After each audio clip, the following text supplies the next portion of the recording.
Monday morning இத்தனை இயர்ஸில் ஒரே ஒரு வருஷம் 2019 மட்டும்தான் வெளியே பர்த்டே செலிப்ரேட் பண்ணுறதுக்கான சான்ஸ் கிடச்சிது. மற்றபடி ஃபேமிலியோட தான் இருந்திருக்கேன். பட் இந்த இயர் எனக்கு ஃப்ரெண்ட்ஸோட செலிப்ரேட் பண்ணணும்னு ஆசையாக இருந்துச்சு. அதே மாதிரி இது வரைக்கும் எக்ஸ்ப்ளோர் பண்ணாத பிளேஸாக போய் பார்ப்போம்னு சொல்லிட்டு கர்நாடகாவில் இருக்கிற சிக்மங்களூருக்கு தான் பிளான் பண்ணியிருந்தோம். நான் காலையிலேயே வீட்டில் இருந்து கிளம்பி அவினாஷிக்கு ட்ராவல்ஸ் புக் பண்ணிட்டு வந்துட்டேன்.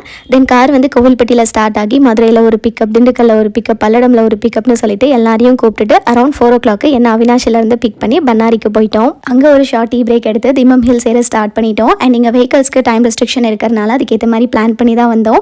ஆல்சோ இந்த ரூட் பார்த்திங்கன்னா ரொம்ப சீனிக்காக சூப்பராக இருந்துச்சு. நாங்கள் போகிற வழியில் ஒரு எலிஃபென்ட் கூட ஸ்பாட் பண்ணோம். நீங்கள் ஆல்ரெடி இந்த ரூட் ட்ரை பண்ணியிருக்கீங்கன்னா எப்படி இருந்துச்சுன்னு சொல்லி மறக்காமல் கமெண்ட்ஸில் சொல்லுங்கள்.